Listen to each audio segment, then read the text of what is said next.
బ్రహ్మానందం గారిని మాట్లాడవలసిందిగా రిక్వెస్ట్ చేస్తున్నాం. నిన్ననే ఎవరితో మేము చూశాను, బ్రహ్మానందం గారి ఫోటో బిల్డింగ్ ముందర పెట్టారు. ఎదురుగా కూర్చున్నాడు కంటే ఇక్కడ కూర్చున్న ఎక్కువ మంది ఉన్నట్టున్నారు. సరే, ఉత్సవం సినిమా పేరు, దర్శకుడు అర్జున్ సాయి. ఇక్కడ ముఖ్యంగా నేను ఈ ఫంక్షన్కి రావటానికి ప్రథమమైన కారణం ఏంటంటే, నాకు నటులన్నా, నట జీవితం అన్నా, నట జీవితం తెర వెనుక పడుతున్నటువంటి నటుల కష్టాలన్నా ఎక్కడో చిన్న అటాచ్మెంట్ అండ్ ఎమోషనల్ ఫీలింగ్. ఇందాక మా అమ్మాయి సుమ చెప్పినట్టు, తను ఎంత ప్రౌడ్గా గర్వంగా చెప్పిందంటే, I'm the product of stage అని. నాటకాన్ని ఈ రోజుల్లో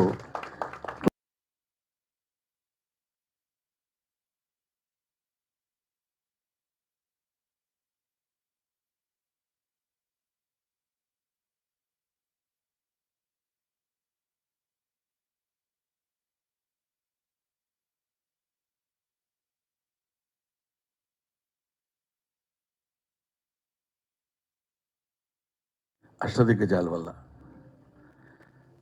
రాజరాజ నరేంద్రుడు బతుకున్నాడంటే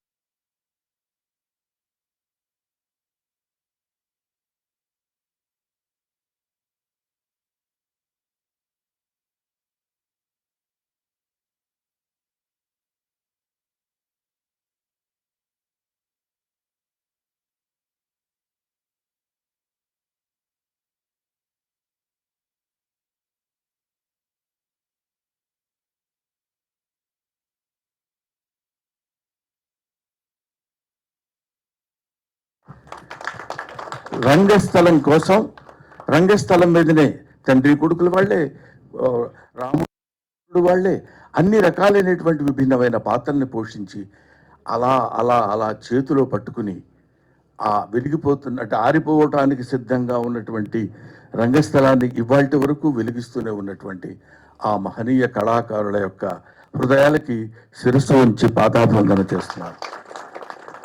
అది కళాకారుల వరకు సంబంధించింది. ఇందాక మిత్రుడు లక్ష్మీ భూపాల్ చెప్తూ ఒక మాట అన్నారు.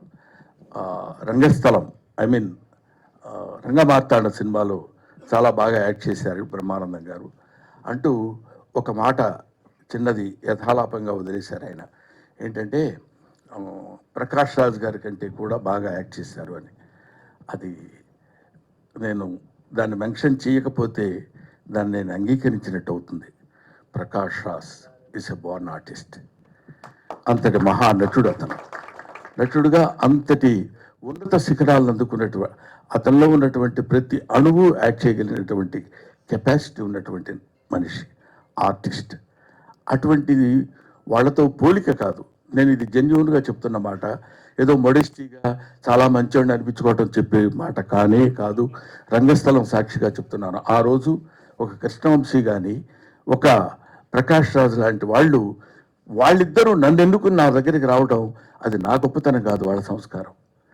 వీడి దగ్గర ఈ టాలెంట్ ఉంది అని వాడిని పట్టుకొని తీసుకొచ్చి నన్ను అలా పెట్టి మౌల్డ్ చేసి చూపించినటువంటి విధానంలో, కోర్స్ అలా అని నేను చేతగాని ఆర్టిస్ట్నే కాదు, I got my own talent as an artist. కానీ దాన్ని పైకి ఎలివేట్ చూపించగలిగినటువంటి వాళ్ళు. ఈ రంగమార్తాండ అనేటువంటి సినిమా విషయం ఇప్పుడు అప్రస్తుతమైన ఎందుకు చెప్పాల్సి వస్తుందంటే, రంగమార్తాండ గురించి, ఈ సినిమా అంతా రంగస్థలం గురించే. రంగస్థలంలో ఒక్కొక్కటి ఆలోచిస్తుంటే ఎంతమంది కళాకారులు మధ్యాహ్నం గబగబా ఇక్కడొక నాటకంలో ఒక వేషం వేసి మళ్ళీ 10 గంటల నుంచి బయలుదేరి ఇంకో చోటుకి వెళ్ళి ఇంకో పరిషత్తులో నాటకం వేసి అక్కడి నుంచి లారీలు పట్టుకుని వెళ్ళిపోయి నాటకాలు వేసినటువంటి ఇంతటి. ఇప్పుడు మనం స్వతంత్రం వచ్చింది ఆగస్టు 15 అనుకుంటాం. స్వతంత్రం ఎక్కడొచ్చిందంటే ఎంతోమంది త్యాగధనుల యొక్క దీన్ని సమాధి మీద నుంచి పుట్టినటువంటి అద్భుతమైన వృక్షాలు ఇవాళ మన స్వాతంత్రం. అలాగే ఈ రంగస్థలం మీద ఎంతోమంది కళాకారులు పుట్టారు పోయారు, పుట్టారు పోయారు. కానీ ఈ రంగస్థలం మీద ఉన్నటువంటి కళాకారుని బతికించేటువంటి శక్తి ఒక్క కళాకారుడికి మాత్రమే ఉంది. వాళ్ళది తెలుసుకుని, ఇదిగో తమ్ముడు ఎల్బి శ్రీరామ్, ఈయన నన్ను ఎవరు చూస్తారు, ఎంత డబ్బు వస్తుంది, ఎంత ఆదాయం వస్తుంది, నేను ఏం చేయాలి, ఏం చేయకూడదు, దీనివల్ల ఉపయోగం ఏంటి అనేది లేదు. ఏదైనా చిత్తశుద్ధిగా తను నమ్మినటువంటి సిద్ధాంతాన్ని చక్కగా అమలు చేయటానికి నిరంతరం కృషి చేసేటువంటి ఒక అల్పజీవి నా తమ్ముడు. ఇవాటి వరకు ఎందుకు అట్లా ఉన్నాడంటే, అందుకే ఇప్పుడు ఈ చప్పట్లు కొడితే వినపడుతుంది. రామేశ్వరరావు గారు చెప్తారు కీర్తిశేషుల నాటకంలో, ఆ చప్పట్లే కదరా ఆకలిగా ఉన్న కళాజీవికి పంచభక్ష ప్రమాణాలు. ఆ కళాకారు పంచభక్ష ప్రమాణాలు ఆ చప్పట్లే కదరా కళాకారుని విర్రెత్తింపచేసే ఏకైక సంఘటన. ఆ చప్పట్ల ముందు కరిగిపోకుండా ఎలారా నిలబడ్డాం అంటాడు. అది ఇక్కడ కూర్చుని ఇంటికి వెళ్తే ఫుడ్ ఉందా లేదా, బాధ, కష్టం, సుఖమా, తాగుడా, ఇదన్నీ పక్కన పెట్టేసి అక్కడ కూర్చున్నటువంటి ఆ చివరి ఆ ప్రేక్షకుడి నుంచి ఈ ప్రేక్షకుడి వారి చేత వాళ్ళ చప్పట్లు, కరతాళ ధ్వనులు వినపడుతుంటే పొందేటువంటి ఆనందం అనిర్వచనీయం. దాన్ని ఎవరూ చెప్పడానికి వీల్లేదు, చేయటానికి వీల్లేదు. అంతటి మహనీయమైనటువంటి శక్తి సంపద కలిగినటువంటిది ఆర్ట్. అది ఆర్ట్. చాలామంది ఏమనుకుంటారంటే ఆర్ట్ అంటే ఏదో కళ అని, ఫైన్ ఆర్ట్స్ అంటే లలిత కళలు అని, లలితములైన కళలు అని, అంటే ఫైన్ ఆర్ట్స్ మృదువైన కళలు అని అనుకుంటారు. కాదు, లలితా గాయత్రి యొక్క అంశ చేత పొందబడినటువంటి కళలు లలిత కళలు. ఇది అందరికీ రావు, ప్రతివాడు నటించాలంటే కుదరదు. అది కొంతమందికి మాత్రమే. మా అమ్మాయి సుమ ఉంది. సుమ ఈరోజు అరే మాట్లాడితే ఏదో మలయాళం నుంచి వచ్చింది ఎన్నో, లేకపోతే ఇంకో చోట నుంచి అని కాదు. ఏదైనా తను నమ్మినటువంటి సిద్ధాంతాన్ని అలా పట్టుకుని మైకు రూపంలో ఇంతకాలం తనేదో గొప్పగా ఉందని కాదు, తను చేస్తున్నటువంటి నిరంతర కృషి. వింటున్నారో లేదో తెలియదు, మాట్లాడుతున్నారో లేదో తెలియదు, తనంతట తాను మలుచుకున్నటువంటి స్వయం శిల్పి సుమ. ఇటువంటి వాళ్ళు, ఎందుకంటే ఆ అమ్మాయిలో ఇప్పుడు ఇంతవరకు నాకు తెలియదు తన స్టేజ్ ఆర్టిస్ట్ అని.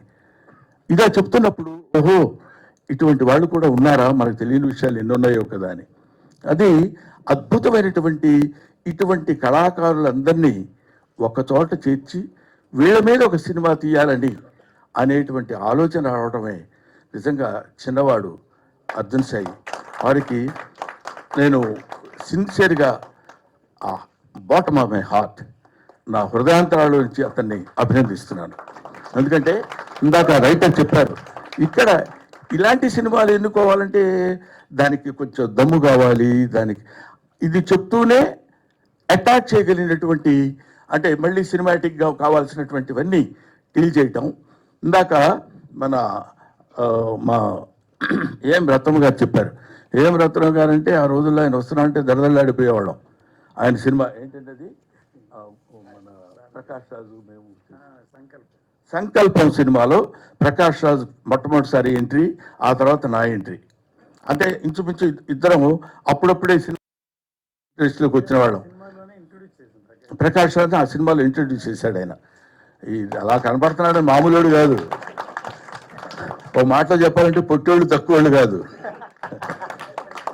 కాబట్టి అటువంటి అలాగా ఉన్నటువంటి వ్యక్తుల్లో వీళ్ళల్లో ఉన్నటువంటి ఆ ఒక ప్రకాష్ రాజ్, వాడిలో ఉన్న జీల్, వాళ్ళందరినీ పట్టుకుని ఎలా మేనేజ్ చేసుకొచ్చాడు అనేది ఊరికి అందరికి కలిపి ఇంటికి భోజనాన్ని పిలిచి భోజనం పెట్టి పంపించే లోపే గిలగిల్లాడిపోతాం. అటువంటిది ఒక సినిమా అనేటువంటి మహాయజ్ఞాన్ని, దాన్ని ఈ సినిమా అంటే మీకు ఎలా ఉంటుందో మీకు తెలుసు, నాకు తెలుసు, ప్రత్యేకంగా చెప్పాల్సిన అవసరం లేదు. ఇంతమంది నటీనటుల్లో ఒక చోట చేర్చి వాళ్ళందరి మనోభావాలు ఎలా ఉంటాయో కనుక్కోగలిగినటువంటి వాడు అర్జున్ సాయి. అలా పట్టుకుని వాళ్ళందరినీ తీసుకొచ్చి, నేను ఒక్కడనే ఈ సినిమాలో బహుశా ఈ విగ్గులు లేకుండా ఉన్నాడిని నేనే అనుకుంటా. న్యాచురల్ కాదు, అదేదో చెవులు ఊదాడు, అర్థం కాలేదు. నేను కూడా అర్థమైనట్టు యాక్ట్ చేయాలి. అది ఈ తర్వాత సినిమా అంతా అయిపోయింది కదా, రిలీజ్ రెడీగా ఉంది కదా, మొన్న వచ్చాడు ఇంటికి. ఎస్వి రంగారావు గారి గెటప్ ఉందండి, అదొక్కటి గురుగారు అంటాడు. ఆ ఫేస్ చూడగానే కుదరదు అనాలనిపించదు. అలా పడిపోతాం, మనకు తెలియకుండానే పడతాం.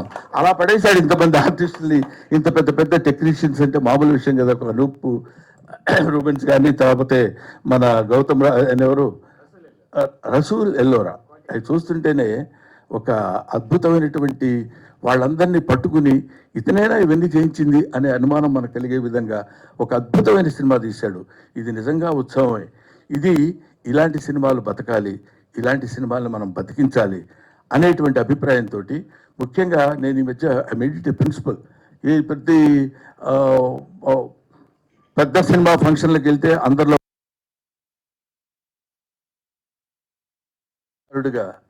నేను ఏదో కొన్ని సంవత్సరాలు చేశాను, కొన్ని గొప్ప గొప్పవన్నీ చేసుకున్నాం. మీ అందరి దేవల్ల నాకు మంచి పేరు వచ్చింది, మంచి కీర్తి వచ్చింది. ఆ విధంగా మంచి ఆనందకరమైనటువంటి ఆర్థిక పరంగా హ్యాపీగా ఉన్నాను. But I should be useful to the youngsters like you. మీలాంటి కుర్రాళ్ళకు ఉపయోగపడాలనే అభిప్రాయంతో మనవాడు పిలవగానే, అంటే కొంచెం గొప్పగా చెప్పాలంటే నిన్ననే బెహరీన్ నుంచి వచ్చాను, అయినా సరే నేను ఇక్కడికి వచ్చానంటే నేను ఎంత గొప్పవాడినో మీరు ఆలోచించండి అని చెప్పాల్సిన పరిస్థితి కాకుండా, అతను రాత్రి 11:30, 12 గంటలకు వస్తే, గురువు గారు అది చిన్న అదే applying voice, commanding voice, begging voice, Jabardasth voice తెలియదు. నేను చెప్తాను, ఇమిటేట్ చేసి మీరు వినండి. గురువు గారు ఎవరు? నేను గురుజీ అని. నన్ను మర్చిపోయారా మీరు? ఒక ప్రియుడితో అంటే చూడండి, నన్ను మర్చిపోయారా మీరు? ఇంకెందుకు ఈ లైఫ్, నా జీవితానికి ఎందుకు అన్నట్టు. అంటే ఎవరు? మళ్ళీ నిద్రలో ఉంటాం, 12:30, 1 గంట అప్పుడు పొద్దున్నే చెప్పడానికి, గుర్తు చేయడానికి. అవునమ్మా, నేను అర్జున్ చెప్పమ్మా. ఏం లేదు గురించి, రేపే మంది ఒకసారి మీకు గుర్తు పడుకున్నట్టున్నారు మీరు. నేను అర్ధరాత్రి పూట లేచి అటు తిరుగుతుంటా రోడ్ల మీద, అనుకోబోదు చెప్పండి.